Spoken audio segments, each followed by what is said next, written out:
vais vous raconter mon histoire. Il y a bien longtemps, j'avais 10 ans. Quand j'y pense, de beaux souvenirs. J'avais 10 ans. Je me rappellerai toujours de ce moment où j'ai trouvé la toute première fois. C'était très poussiéreux. Le gaufret de Bruce Lee, 30e anniversaire. C'était vraiment un truc de fou. Qui aurait cru que j'aurais été idole à Bruce Lee très jeune? Jamais j'aurais cru qu'un jour, une personne pourrait changer complètement toute ma vie. Et tout ça, je vais vous le raconter.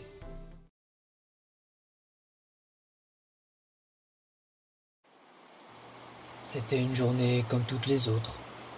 Il faisait pas très beau dehors. Du coup, avec mon père, mon frère et moi, on est allé un peu ranger le grenier. On y trouvait de tout.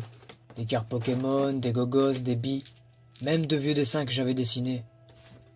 Quelques minutes après, on avait fini de tout ranger. C'était bien mieux comme ça. Soudain, mon père retrouve dans une caisse un coffret de 4 films et un documentaire. Ce coffret était bien sûr Bruce Lee 30e anniversaire. Il était rempli de poussière, vraiment dégueulasse. Je lui dis, papa, c'est quoi ces films? Il m'a répondu, c'est Bruce Lee. Je lui dis, Bruce Lee? C'est qui? Il m'a dit, prends-le, tu peux l'avoir. Va regarder tous ces films quand tu auras du temps libre. Je n'ai pas discuté. Je l'ai pris directement comme si le destin a fait que c'était pour moi. J'ai commencé à découvrir ce coffret 30e anniversaire.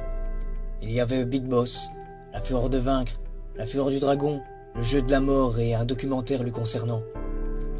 J'ai commencé à mettre le premier vrai film de Bruce Lee, Big Boss. Et c'est là que tout a commencé.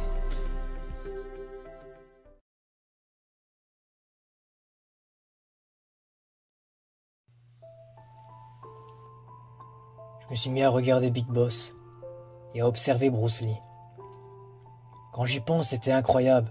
Sa rapidité, ses mouvements, sa façon d'être étaient très mystérieux. Cette puissance qu'il jetait avec ses cris était exceptionnelle. J'avais jamais vu ça. Quand je regardais le film, j'avais déjà cette envie d'être lui. Bruce Lee me transmettait du bonheur, de la joie, de l'amour, de l'envie d'avancer et de jamais baisser les bras. Déjà à cet âge-là, je comprenais beaucoup de choses grâce à lui. Bruce Lee avait ce pouvoir de vous transmettre et de vous transporter dans un univers différent. C'était magique. Qui aurait cru qu'à cet âge-là, j'aurais été un grand fan de Bruce Lee? Puis les jours passent, puis je regarde les autres films, toujours aussi heureux de les regarder. La Fureur de Vaincre était aussi un très bon film. Les combats étaient super géniaux.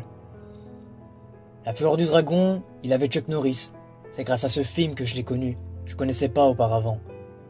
Avec cette scène, avec Bruce Lee et Chuck Norris, était explosif. Ce combat incroyable, les mouvements hallucinants. Malheureusement, Bruce Lee tue Chuck Norris. Mais en regardant le visage de Bruce, on peut lire qu'il ne voulait pas ça. Bruce Lee prena les vêtements de Chuck Norris pour lui mettre dessus et pria en lui rendant hommage. Vraiment une très belle scène de ce film. Ensuite, les mois passent, et toujours aussi fan de lui. Je me suis dit, on va regarder le dernier film de Bruce Lee, Le Jeu de la Mort. Mais dans ma tête, il était encore parmi nous. J'ai commencé à regarder le film, et là, il s'est passé quelque chose pendant le film. J'ai pu constater que, au début, c'était pas lui. Ça m'a paru bizarre, je me suis posé beaucoup de questions, mais bon, j'ai continué à regarder. Voilà, presque la fin du film.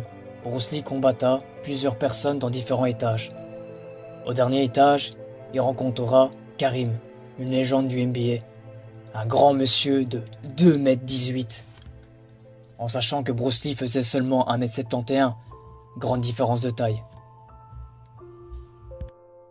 Mais Bruce Lee, peur de rien, et combatta. Bruce Lee a eu très dur face à ce grand homme. mais Bruce Lee réussit à le tuer. Moi, dans mon canapé, toujours aussi scotché de voir tout ça. J'ai commencé à vouloir faire les mêmes mouvements que lui, à maîtriser le nunchaku, voire même à me mettre à la musculation. J'étais à fond dedans, mais un jour, tout a basculé.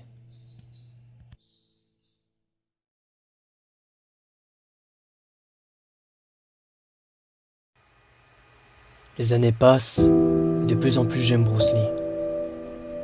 Je regardais beaucoup de vidéos de lui concernant sur YouTube. J'étais vraiment en admiration. Mais c'est là que malheureusement tout a basculé. Je me promenais sur YouTube et soudainement, je vois une vidéo concernant la mort de Bruce Lee. Je me suis dit sûrement c'est un montage ou des rumeurs. Moi curieux, je clique dessus et je regarde. J'ai commencé à regarder jusqu'à la fin. Je regardais très attentivement. Je pense que j'ai jamais été autant triste. Il parlait que Bruce Lee était mort, d'une rupture d'anévrisme cérébral, la cause d'un médicament qu'il était allergique. J'ai commencé à halluciner, j'y croyais pas. J'étais vraiment pas bien du tout.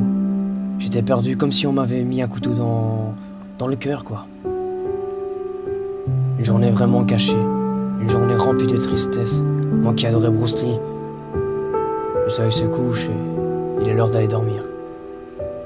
Dans mon lit, je pensais à beaucoup de choses. Je me suis souvenu du moment où je regardais le dernier film de Bruce Lee, Le jeu de la mort. Je me suis rappelé qu'au début, c'était pas lui. Et c'est là que j'ai compris le pourquoi. On avait repris quelques morceaux de scènes dans le film de Bruce Lee. Bruce Lee avait réalisé la fin du tournage du jeu de la mort, mais pas le début, car malheureusement il était plus parmi nous. Mais moi je le savais pas, j'étais vraiment triste et déçu à la fois, qu'un médicament pourrait être la cause de sa mort. Les années passent, j'ai 16 ans, Bruce Lee toujours dans mon cœur. C'est magique, j'avais l'impression que Bruce Lee était en moi, qu'il me dirigeait, qu'il m'apprenait à faire face à la vie. Depuis que j'ai appris la mort, ça m'a fait devenir plus fort. J'ai commencé à vouloir collectionner tout de lui, des livres, des figurines, des vêtements et bien plus encore. Là c'était sûr, Bruce Lee était officiellement devenu mon idole. Bruce Lee était devenu une grosse partie de ma vie. Il me dirigeait, il me conseillait malgré qu'il n'était plus là. Il m'a aidé dans plusieurs épreuves et même des moments difficiles de ma vie.